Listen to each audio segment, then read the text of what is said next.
ওয়া ইন্না ইলিয়াসা লামিনাল মুরসালিন। আল্লাহ রাব্বুল আলামিন যুগে যুগে গোটা পৃথিবীর মধ্যে অসংখ্য নবী এবং রাসূল প্রেরণ করেছিলেন। তার ধারাবাহিকতার মধ্য দিয়ে হযরত ইলিয়াস আলাইহিস সালামকে ফিলিস্তিনের জন্য নির্বাচন করেছিলেন। বানু ইসরাইল জাতির জন্য ওনাকে নবী হিসেবে দুনিয়ায় প্রেরণ করেছেন। আল্লাহ তাআলা বলছেন, ওয়া ইন্না ইলিয়াসা লামিনাল মুরসালিন। ইলিয়াসও একজন, গোটা পৃথিবীতে যে সমস্ত নবী এবং রাসূল আমি প্রেরণ করেছিলাম তন্মধ্যে ইলিয়াসও একজন, আল্লাহর পয়গম্বর হিসেবে দুনিয়ার মধ্যে আমি প্রেরণ করেছিলাম। ইলিয়াস আলাইহিস সালামকে যখন আমি ফিলিস্তিনের জন্য নির্বাচন করে দুনিয়ার মধ্যে প্রেরণ করেছি, তৎকালীন সময় বানু ইসরাইল জাতি সব সময় আল্লাহর ইবাদত না করে তারা মূর্তিকে বানিয়ে দেবতার পূজা অনুসরণ করা শুরু করে দিয়েছিল। আল্লাহর দাওয়াত তারা স্বীকার করত না, আল্লাহর প্রতি তারা মাথা নত না করে পাথরের নির্মাণকৃত বানানো মূর্তিকে তারা পূজা হিসেবে গ্রহণ করত। এজন্য ইলিয়াস আলাইহিস সালাম তার স্বজাতি বানু ইসরাইলকে বলল, আল্লাহ তাআলা আমাকে তোমাদের কাছে নবী এবং রাসূল হিসেবে দুনিয়ায় প্রেরণ করেছেন, তোমাদেরকে যেন দিক নির্দেশনা আমি দিতে পারি। তোমরা মূর্তিকে বাদ দিয়ে আল্লাহর প্রতি একত্ববাদ পোষণ করে নাও, আল্লাহর প্রতি দাসত্বশীল হয়ে যাও, তাহলে তোমাদের দয়া এবং রহমত আল্লাহ তাআলা নাজিল করবেন। সুবহানাল্লাহ। আল্লাহ রাব্বুল আলামিন ইদ্রিস আলাইহিস সালাম স্বজাতি, এরপরে আল্লাহ রাব্বুল আলামিন ইলিয়াস আলাইহিস সালামকে নবী হিসেবে দুনিয়ার মধ্যে প্রেরণ করলেন এবং বললেন যে, ইলিয়াস তুমি তোমার বানু ইসরাইল জাতি, এরা বিভিন্ন মূর্তি বানিয়ে, পাথর দিয়ে মূর্তি বানিয়ে তারা পূজা শুরু করে দিয়েছে। সুতরাং তুমি তাদেরকে হুঁশিয়ার সাবধান করে দাও, তারা যেন মূর্তির প্রতি পূজা না করে আমি আল্লাহর কাছে যেন তারা মাথা নত করে। কোরআনুল কারীমের মধ্যে যত নবী এবং রাসূলদের নাম এসেছে, প্রত্যেক নবী এবং রাসূলদের ডিটেইলস আল্লাহ তাআলা কোরআনে অবতীর্ণ করেছেন। কিন্তু এর বিপরীতে ইলিয়াস আলাইহিস সালামের কথা শুধুমাত্র সূরাতুল আনআমের 85 নম্বর আয়াত এবং সূরাতুস সাফফাতের 123 থেকে 132 নং আয়াত পর্যন্ত ইলিয়াস আলাইহিস সালামের কাহিনী, ইতিহাস মাত্র সংক্ষেপে আল্লাহ তাআলা বর্ণনা করেছেন। তৎকালীন সময়ে বানু ইসরাইল জাতি দুইটি ভাগে বিভক্ত হয়ে গিয়েছিল। একটা ভাগের নাম হচ্ছে ইয়াহুদিয়া, 2 নাম্বার হচ্ছে সামেরা। এই দুটি জাতি আলাদা আলাদা দুইটি বিভাগে বিভক্ত হয়ে গিয়েছিল। আল্লাহ রাব্বুল আলামিন সর্বশেষ ফিলিস্তিনে ইদ্রিস আলাইহিস সালামের পরবর্তী ইলিয়াস আলাইহিস সালামকে এই ফিলিস্তিনে নবী এবং রাসূল হিসেবে আল্লাহ তাআলা প্রেরণ করেছেন। আবার ফিলিস্তিনের রাজধানী এবং ফিলিস্তিনের শাসনকর্তা ছিল আখিয়াব। তিনি ছিল আল্লাহর বিদ্বেষী এবং ইসলাম তিনি কখনো লালন করতেন না। এমনকি ইলিয়াস আলাইহিস সালামকে কয়েকবার হত্যা করার জন্য এই আখিয়াব এবং তার স্ত্রী সহ মিলে ইলিয়াস আলাইহিস সালামকে হত্যার ষড়যন্ত্র তারা চালিয়েছিল।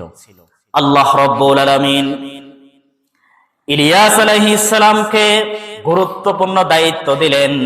সূরাতুস সাফফাতের 124 নং আয়াতে জানিয়ে দিলেন, ইদ ক্বালা লিকাওমিহি আলা তাত্তাকুন আতাদউনা বা'লান ওয়া তাদরুনা আহসানাল খালিকিন। আল্লাহ রাব্বুল আলামিন সূরা সাফফাতের 124 এবং 125 নং আয়াতে জানিয়ে দিলেন, ওগো আমার প্রিয় নবী ইলিয়াস, তুমি ফিলিস্তিনের দায়িত্ব তুমি গ্রহণ করে নাও। তারা আমাকে বাদ দিয়ে তারা বিভিন্ন ধরনের বাআলা এরকম মূর্তি বানিয়ে তারা পূজা শুরু করে দিয়েছে। তারা বাআল নামক পূজা না করে আমার প্রতি ইবাদত করার জন্য তাদেরকে ভয়ভীতি প্রদর্শন করো। তারা মূর্তিকে পূজা না করে আমার কাছে যেন মাথা নত করে সে বিষয়ে তাদেরকে দাওয়াত দাও। কারণ যে আল্লাহ রব্বুল আলামিন আহসানাল খালিকিন, তাদেরকে সুন্দর আকৃতি দিয়ে সর্বোত্তম সৃষ্টিকর্তা হিসেবে তাদেরকে সৃষ্টি করেছি। আমি যেহেতু তাদেরকে সৃষ্টি করেছি, সুতরাং তারা আমার কাছে একমাত্র মাথা নত করবে। আল্লাহু আকবার। আল্লাহ তাআলা বলতেছেন যে ইলিয়াস, তুমি এই ফিলিস্তিনের যে সমস্ত বানু ইসরাইল জাতি আমাকে বাদ দিয়ে তারা বাআলা তথা বাআল নামক মূর্তি বানিয়ে তারা পূজা শুরু করে দিয়েছে, এই মূর্তিকে তারা বাদ দিয়ে একমাত্র আমি আল্লাহর প্রতি ইবাদত করার জন্য তাদেরকে তাগিদ দাও। কারণ তারা যদি আমার প্রতি ইবাদত না করে, আমার প্রতি যদি তারা মাথা নত না করে, আমি অচিরেই তাদের জন্য কঠিন আযাবের আমি সম্মুখীন করিয়ে দিব। তো আল্লাহর এই আয়াতগুলো শুনে ইলিয়াস আলাইহিস সালাম ওই বানু ইসরাইল জাতির কাছে গমন করলেন এবং বললেন, তোমরা যে এক আল্লাহকে বাদ দিয়ে যে বাআল নামক একটা পাথরের খচিত মূর্তি বানিয়ে উপাসনালয় বানিয়ে তোমরা একসাথে হয়ে এটার প্রতি যে পূজা শুরু করে দিয়েছো, এটার প্রতি তোমরা মাথা নত করে দিয়েছো, আল্লাহ বড্ড নারাজ হয়ে গিয়েছেন। আমি তোমাদেরকে দাওয়াত দিচ্ছি, তোমাদেরকে সাবধান করে দিচ্ছি, তোমাদেরকে হুঁশিয়ার করে দিচ্ছি, এই পূজা না করে আল্লাহর কাছে মাথা নত করো। আল্লাহ তোমাদেরকে গজব দিবেন না, দুর্ভিক্ষের মধ্যে ফেলে দিবেন না, অনাবৃষ্টি তোমাদের জন্য গজব হিসেবে নাজিল করবে না। কিন্তু দেখা গিয়েছে এই বাআল নামক পাথরের মূর্তি বানিয়ে যারা পূজা করত, তাদের সর্দার লিডার এই আখিয়াব সে ইলিয়াস আলাইহিস সালামকে বরং হুমকি দিল, হত্যার ষড়যন্ত্র চালালো, ভয়ভীতি প্রদর্শন আল্লাহর প্রতি না করে বরং তারা নবীদের বিরুদ্ধে গিয়ে অবস্থান নিয়েছিল। এর পরবর্তীতে প্রায় 3 বছর পর্যন্ত ওই এলাকায় ফিলিস্তিনের মধ্যে আল্লাহ তাআলা বৃষ্টি নাজিল করেন নাই।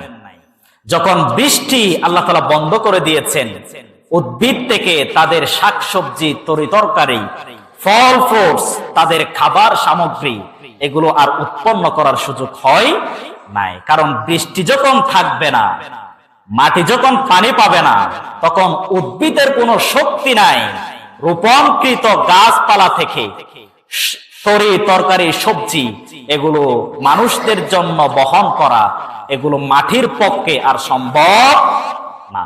তখন দেখা গিয়েছে এই মূর্তি যারা পূজা করত, এরা ইলিয়াস আলাইহিস সালামের কাছে আসলেন এবং বলল, আল্লাহর কসম করে বললাম, তুমি তোমার রবকে বলো বৃষ্টি নাজিল করতে বলো, আমরা শাকসবজি গ্রহণ করি, ফল ফ্রুটস খাবার আমরা ভক্ষণ করি। তারপর কসম করে বললাম আল্লাহর প্রতি এবং তোমার প্রতি আমরা অবশ্যই ঈমান আনব। কিন্তু তারা তাদের এই লুকোচুরির ভিতরে ছিল, তারা আসলে আল্লাহর প্রতি কখনো ঈমান আনবে না, রাসূলের প্রতি তারা আসলে ঈমান আনবে না। তাদের মাত্র শুধুমাত্র এটা দেওয়ার জন্য, তাদেরকে নবীকে লেবেল দেওয়ার জন্য তারা বলেছিল বৃষ্টি যদি নাজিল হয় আমরা আল্লাহর প্রতি ইবাদত করা শুরু করে দিব।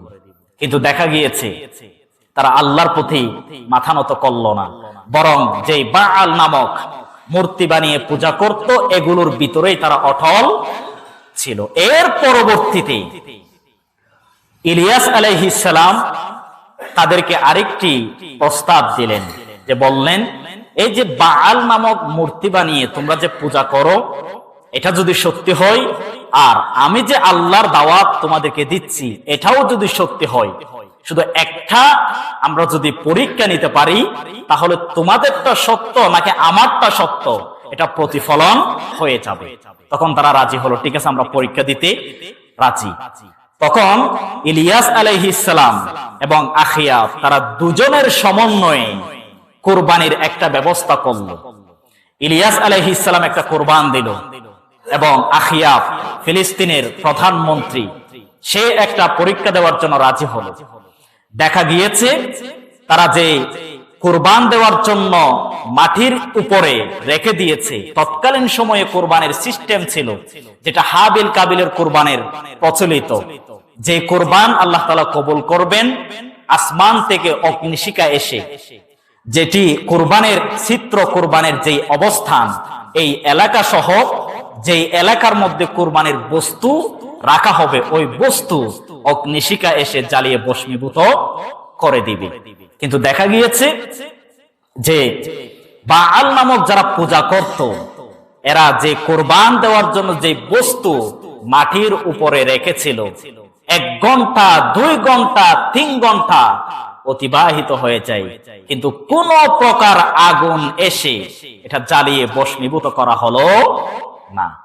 3-4 ঘন্টা পরে ইলিয়াস আলাইহিস সালাম একটা বস্তু কুরবান দেওয়ার জন্য ওই জায়গায় রাখলেন, সাথে সাথে আসমান থেকে অগ্নিশিখা এসে অগ্নি এসে জ্বালিয়ে ভস্মীভূত করে দিয়ে তাদের সামনে আল্লাহ তাআলা প্রমাণ করলেন এক আল্লাহ ছাড়া আর কোন ইবাদত আল্লাহর কাছে গ্রহণযোগ্য নয়। সুবহানাল্লাহি বিহামদিহি।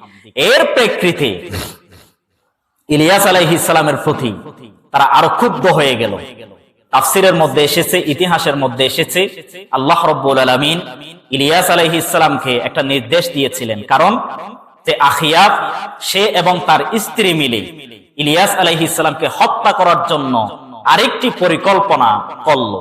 যেহেতু তারা যে পূজা করে, এই পূজার অনুসারে যেহেতু আস্তে আস্তে কমে যাচ্ছে, তাদের একটা অন্তরে ভয় লেগে যায়। তারা চিন্তা করলো, আমরা যদি এই মানুষকে, এই নবীকে যদি হত্যা করে ফেলি, তাহলে আল্লাহর দাওয়াত কেউ আর দিবে না। তখন আল্লাহ রাব্বুল আলামিন ইলিয়াস আলাইহিস সালামকে নির্দেশ দিলেন, তুমি এই এলাকা ছেড়ে তোমার একটা নির্দিষ্ট এলাকা আমি দেখিয়ে দিলাম, ওই এলাকায় যাও। তখন ইলিয়াস আলাইহিস সালাম ওই এলাকায় গেলেন এবং দেখতে পেলেন একটা নূরের ঘোড়া ওই জায়গায় দাঁড়িয়ে আছে এবং বলা হলো, তুমি ওই ঘোড়ার উপরে বসো। ইলিয়াস আলাইহিস সালাম ওই ঘোড়ার উপরে বসলেন এবং আসমানি ফেরেশতা এসে ওই ঘোড়াকে আল্লাহ তাআলা পাখা আবিষ্কার করে দিলেন, ঘোড়ার মধ্যে পাখা নির্মাণ করে দিলেন। ওই ঘোড়া সহ পাখা সহ মাটি থেকে আস্তে আস্তে উঠে গিয়ে উপরে আসমানের দিকে আল্লাহ তাআলা তুলে নিয়েছিলেন। যদিও তাফসীরের এই ব্যাখ্যাটি অনেকেই বলেছেন সত্য, আবার অনেকেই বলেছেন এটা মিথ্যা। তো এতটুকু বুঝলাম। তাফসীরের মধ্যে আরেকটা বিষয়, ইলিয়াস আলাইহিস সালাম মৃত্যুবরণ করেন নাই, বরং ইলিয়াস আলাইহিস সালাম আল্লাহর সংরক্ষণে এখনো আছেন। কিন্তু অধিকাংশ তাফসীর কারক বললেন তিনি পৃথিবীর মধ্যেই ইন্তেকাল গ্রহণ করেছেন। দুইটাই রেফারেন্স সত্য। এখন কোনটা আসল সত্য এটা আল্লাহ তাআলা ছাড়া কেউ জানেন না। এজন্য আল্লাহ রাব্বুল আলামিন কোরআনে যতটুকু আমাদেরকে ইঙ্গিত দিয়েছেন, যতটুকু বুঝিয়েছেন, এবং তাফসীর কারকরা যতটুকু আমাদেরকে লিপিবদ্ধ করে তাফসীর করেছেন, এতটুকুই আমাদের জ্ঞান। আর সর্বজ্ঞানের অধিকারী তিনি কে? আল্লাহ। এজন্য আল্লাহ রাব্বুল আলামিন এই ইলিয়াস আলাইহিস সালামের কথা আমাদেরকে স্মরণ করিয়ে জানালেন, যে জাতি আল্লাহকে বাদ দিয়ে, রবকে বাদ দিয়ে মানুষের পূজা করে, মূর্তি বানিয়ে মূর্তির পূজা করে, তারা কখনো সফল মানুষ হতে পারবে না। আজকের এই আয়াতগুলো নির্বাচন করার কারণ হচ্ছে, দেখেন বর্তমানে যে বাউলের বিশৃঙ্খলা আপনারা দেখেছেন কিনা জানি না, এটা আসলে কোন ব্যক্তির প্রতি কিংবা দলের প্রতি বিরুদ্ধে নয়, এই বিরুদ্ধে সরাসরি আল্লাহ এবং কোরআনের বিরুদ্ধে তাদের অবস্থান নিয়েছে। এই ইতিহাসগুলো যখন আমরা পড়ি এবং দেখবেন, এই যে বর্তমান বাংলাদেশে যে বাউলরা, বিশেষ করে আবুল সরকার, সে সরাসরি আল্লাহর সমকক্ষ, আল্লাহর বিরুদ্ধে অবস্থান নিয়েছে, যে আল্লাহর কথার কোনো ঠিক নাই। কোরআনে এক জায়গায় এক কথা, আবার আরেক জায়গায় আরেক কথা, কথার কোনো কি নাই, মিল নাই। এভাবে যে কটূক্তি করলো, এটা কোনো ব্যক্তির বিরুদ্ধে কিংবা দলের বিরুদ্ধে সে বক্তব্য দেয় নাই, তার কটূক্তি, তার বক্তব্য সরাসরি আল্লাহ এবং কোরআনের বিরুদ্ধে তাদের অবস্থান নিয়েছে। গতকাল আরেকজন বাউল সেও বক্তব্য দিচ্ছে, এই যে সূরাতুন নাস, কুল আউযু বিরাব্বিন নাস, মালিকিন নাস, ইলাহিন নাস, ৬টি আয়াতের লাস্টের নাস শব্দটি আল্লাহ তাআলা ব্যবহার করেছেন। আমরা সকলেই জানি নাস শব্দের অর্থ হচ্ছে মানুষ। নাস শব্দের অর্থ কি? মানুষ। মানুষের আরবি আরেকটি শব্দ আছে যেটা ইনসান। ইনসান এবং নাস দুইটার শব্দের মিনিংস হচ্ছে মানুষ, কিন্তু সে কোরআনের অপব্যাখ্যা করে বলেছে যে নাস মানে আল্লাহ তাআলা নাসার জন্য বলেছেন। নাউযু বিল্লাহি মিন যালিক। এরকম কথা যদি আমাদের বাংলাদেশে 90% মুসলমান থাকা সত্ত্বেও কোরআনের সূরার বিরুদ্ধে যদি অবস্থান নেই, আয়াতের অর্থ যদি বিকৃতি করে, আল্লাহর বিরুদ্ধে যদি কটূক্তিমূলক বক্তব্য দেই, আমরা যদি এর প্রতিবাদ করতে না পারি, আমাদের উপর গজব আসবে নাকি আসবে না? অবশ্যই আসবে। কিন্তু দেখা গিয়েছে এই যে আবুল সরকার, তাকে যখন গ্রেফতার করা হলো, অসংখ্য সুশীল মানুষ আমরা দেখতে পাচ্ছি তাদের জন্য সাফাই গাইতেছে, তারা এলাকায় এলাকায় বাউল গাইতেছে। এদেরকে গ্রেফতার করা নাকি বিশৃঙ্খলা, এদেরকে গ্রেফতার করা নাকি মানানসই নয়। আমার কথা হচ্ছে যারা মূলত ফাউল তারাই এই বাউলের পক্ষে সাফাই গাইবে, কারণ এদের সাথে এদের আর কোনো ভেদাভেদ পাওয়া যায় না। সুতরাং মুসলমানদের অন্তরে যদি আগুন কেউ জ্বালানোর জন্য চেষ্টা করে, কোরআনের বিপক্ষে যদি অবস্থান করে, আয়াতের শব্দের বিকৃতি যদি তারা করতে চায়, বাংলাদেশের মুসলমান এটা মেনে নিবে না। এজন্যই তো গজব আসে। এই যে কিছুদিন আগে তো দেখেছেন যে ঢাকার মধ্যে ভূমিকম্প এসে কত বিল্ডিং সাথে সাথে ধ্বংস হয়ে গিয়েছে, কয়েকজন মানুষ ইন্তেকাল গ্রহণ করেছে, মারা গিয়েছে। এর কয়েকদিন পরে আবারও ভূমিকম্প এই ঢাকার মধ্যে হয়েছে। কারণ কি? এগুলো আমাদের হাতের কামাই, আমাদের অশ্লীলতা, আল্লাহর বিরুদ্ধের অবস্থান, কোরআনের বিকৃতি, নবীকে নিয়ে কটূক্তি, এগুলো অহরহর বাংলাদেশে তারা বক্তব্য দিচ্ছে, কিন্তু তাদের বিরুদ্ধে আমরা মুসলমান কোনো ভূমিকা পালন করতে পারছি না। গ্রেফতার করলেও আমাদের মতো কিছু মুসলমান এদের পক্ষে হয়ে তাদের মুক্তির দাবি নিয়ে আন্দোলনও করে। এটা দুর্ভাগ্যের বিষয় নাকি সৌভাগ্যের বিষয়? কথা বলেন, দুর্ভাগ্য নাকি সৌভাগ্য? একটু ভেবে চিন্তে দেখেন, আমাদের বাংলাদেশে এত পার্সেন্ট মুসলমান থাকা সত্ত্বেও বাংলাদেশে হিন্দু বৌদ্ধ আছে নাকি নাই? কথা বলেন, আছে নাকি নাই? এখন একজন মুসলমান যদি হিন্দুদের বিরুদ্ধে বক্তব্য দেই, বৌদ্ধদের বিরুদ্ধে যদি বক্তব্য দেই, এই যে আমরা মিডিয়াগুলো দেখতে পাই, ইউটিউব বলেন, ফেসবুক পেজ বলেন, যত সাংবাদিক আছে এটা প্রচার করতে করতে গোটা পৃথিবীতে এটা প্রচার করবে যে মুসলমানরা হিন্দুদের বিরুদ্ধে বক্তব্য দিয়েছে, বৌদ্ধদের বিরুদ্ধে বক্তব্য দিয়েছে। মিডিয়ার তুলপাট জাগ্রত সৃষ্টি করবে। কিন্তু কোরআনের বিরুদ্ধে বক্তব্য দেওয়ার কারণে, হাদিসের বিরুদ্ধে বক্তব্য দেওয়ার কারণে, আয়াতের অর্থ বিকৃতি করে দেওয়ার কারণে কোন মিডিয়া এই বাউলদের বিরুদ্ধে কোন সংবাদ সম্মেলন কিংবা প্রচার তারা করতে পারে নাই। এই হচ্ছে আমাদের বাংলাদেশের অবস্থান। অথচ দেখেন, কোন স্বজ্ঞানী মুসলমান কোন হিন্দুদের বিরুদ্ধে অবস্থান নেই না, বরং তাদের সেফটি, তাদের নিরাপত্তা আমরা মুসলমানরা প্রদান করি নাকি করি না? করি। কিন্তু দুর্ভাগ্যবশত আসলে সব জায়গায় মুসলমানদের বিরুদ্ধেই ব্যবস্থা নেওয়া হচ্ছে এবং মুসলমানদের পক্ষে বক্তব্য দেওয়ার মতো মানুষ এখন খুঁজে পাওয়া যায় না। এজন্য আল্লাহ তাআলা গজব নাজিল করেন। আল্লাহ রাব্বুল আলামিন এই যে পৃথিবীর মধ্যে এত গজব আযাব নাজিল করেন কেন? আল্লাহ রাব্বুল আলামিন সূরা রুমের 41 নং আয়াতে জানিয়ে দিলেন, যাহারাল ফাসাদু ফিল বাররি ওয়াল বাহরি বিমা কাসাবাত আইদিন নাস। আল্লাহ রাব্বুল আলামিন সূরা রুমের 41 নং আয়াতে জানিয়ে দিলেন, আমি জলে এবং স্তনে বারবার প্রতিনিয়ত গজবে নিপতিত করে দেই। এর কারণ হচ্ছে তোমাদের কৃতকর্মের কারণে।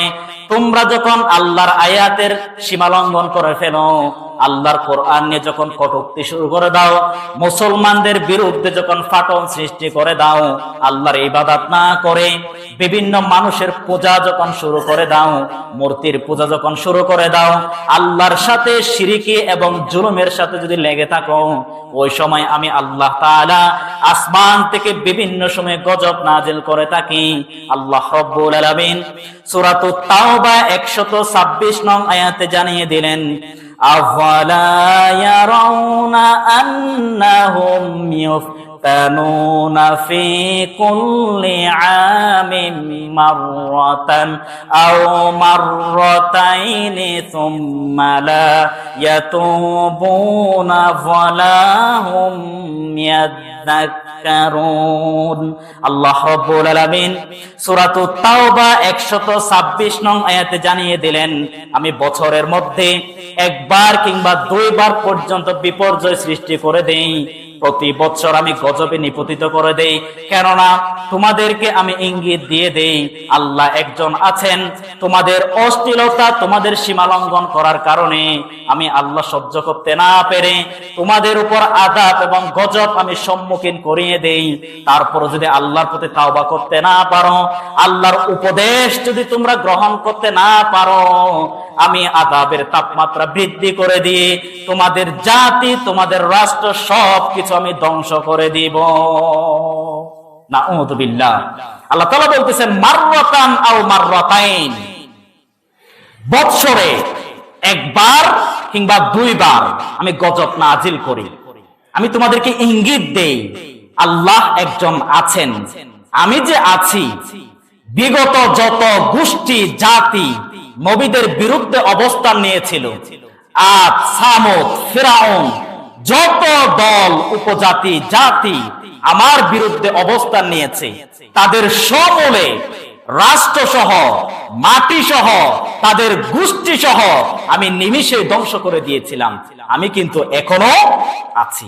এই যে ঢাকায় একটু সিগন্যাল দিলাম, মাত্র কয়েক সেকেন্ড একটু নাড়া দিলাম, এই যদি তোমাদের এই অবস্থা হয়, নিমিষে যদি বিল্ডিং ভেঙ্গে ধ্বংস স্তূপে পরিণত হয়ে যায়, মানুষ যদি সাথে সাথে মারা যায়, এর ভূমিকম্প কম্পন যদি তাপমাত্রা আরেকটু যদি বাড়িয়ে দেয়, বাংলাদেশের একটা বিল্ডিংও অবশিষ্ট থাকবে না। একটু সিগন্যাল দিচ্ছে আল্লাহ তাআলা। এই যে 1 বছর আগে যে আমেরিকার ক্যালিফোর্নিয়ার অঙ্গরাজ্যের যে লস অ্যাঞ্জেলস, গোটা পৃথিবীর যে নর্তকী, নায়ক, নায়িকা, যত অপকর্ম, অশ্লীলতা সবকিছু এই ক্যালিফোর্নিয়া অঙ্গরাজ্যের লস অ্যাঞ্জেলে তারা বসবাস করে। এবং ওই এলাকা জুড়ে যত হোটেল, রেস্টুরেন্ট, যত বিল্ডিং আছে, সব জায়গায় অশ্লীলতা ছাড়া আর কিছুই নাই। বিগত 1 বছর আগে একেবারে দাবানলে পুড়িয়ে আগুনে দগ্ধ করে তাদের বিল্ডিং মানুষ সহ জ্বালিয়ে ভস্মীভূত আল্লাহ তাআলা করে দিয়েছিলেন। আল্লাহ তাআলা আর সহ্য করতে পারলেন না। তাদের এত অস্বীকৃতি, এত অশ্লীলতা, এত নাফরমানি, এত অব্যবস্থাপনা, অব্যবহার, এগুলো আল্লাহ তাআলা আর সহ্য করতে না পারে তাদেরকে ধ্বংস করে দিয়েছিলেন। আজও আমাদের এই বাংলাদেশ ছোট্ট একটা দেশ, বাংলাদেশের অর্থনৈতিক অবস্থাও কিন্তু ভালো না। এই যে আমরা এত নাফরমানি করি, এত আমরা গজবের মতো কাজ সম্পন্ন করি, আল্লাহ তাআলা গজব দিয়ে যদি অন্তত একটা বিভাগও যদি আল্লাহ তাআলা ধ্বংস করে দেয়, আগামী 20 বছরও এগুলো কাটিয়ে উঠা, অর্থনৈতিক চাঙ্গা করা বাংলাদেশের মানুষের পক্ষে সম্ভব না। তারপরে যদি আমরা আল্লাহর শুকরিয়া জ্ঞাপন না করি, আল্লাহর কাছে যদি মাথা নত না করি, আল্লাহর বিরুদ্ধে অবস্থান যারা করে তাদেরকে যদি চূড়ান্ত শাস্তি যদি আমরা নিশ্চিত না করি, আমাদের সামনে আরো ভয়াবহ গজব আসবে নাকি আসবে না? যদি ইসলামিক শাসন ব্যবস্থা যদি বাংলাদেশে থাকতো, এই যে বাউল যারা নাচের শব্দের বিকৃতি করে, আল্লাহর কথার ঠিক নাই এরকম আবুল সরকার নামক বাউল যে বক্তব্যগুলো দিচ্ছে, ইসলামিক শাসন ব্যবস্থা যদি কায়েম থাকে, তাদের শাস্তি ছিল মৃত্যুদণ্ড। তাদের শাস্তি কি? মৃত্যুদণ্ড। কিন্তু দুর্ভাগ্যের বিষয়, তাদেরকে গ্রেফতার করা হলো, তারপরও আমাদের মতো কিছু মুসলমান তাদের মুক্তির জন্য আমরা আন্দোলন করে দেই। এই আন্দোলন যদি করেন, মুক্তির কথা যদি বলেন, তারা যেমনি ভাবে আল্লাহর বিপক্ষে, কোরআনের বিপক্ষে, তাদের পক্ষে যদি আমরা থাকি, আমরাও সরাসরি আল্লাহর বিপক্ষে আমরা চলে যাব। সুতরাং সাবধান, কথাবার্তা বলবেন একটু সাবধানতা অবলম্বন করে বলবেন। কোন পক্ষে কথা বলেন, কার বিরুদ্ধে ব্যবস্থা নেন, এটা একটু মাথায় বুদ্ধি কাটিয়ে তারপর মুখ থেকে জবান খুলবেন। কারণ আল্লাহ বেশি দূরে নয়, আল্লাহ আমাদের একেবারে শিরোচ্ছেদ, এই যে আমাদের কণ্ঠের যে রব, এর নিকটবর্তী আমাদের রব বসবাস করেন। সুবহানাল্লাহ, এত নিকটবর্তী আল্লাহ সব সময় অবস্থান নেই। সুতরাং আল্লাহর বিপক্ষে যদি আমরা অবস্থান নেই, আল্লাহর বিরুদ্ধে যদি আমরা অবস্থান নেই, আল্লাহর গজব অচিরেই আরো ভয়াবহ পরিস্থিতিতে আসবে। এটা বাধা বিপত্তি সৃষ্টি করা, এগুলোর অনুকূলে যাওয়া আমাদের পক্ষে সম্ভব নয়। এই যে আমরা কিছুদিন আগেও তো দেখলাম, আমাদের উখিয়া একটা মার্কেটে আগুনে ধরে, আমাদের উখিয়ার একজন ব্যবসায়ী তিনি আগুনে একেবারে সারকার হয়ে গিয়েছে।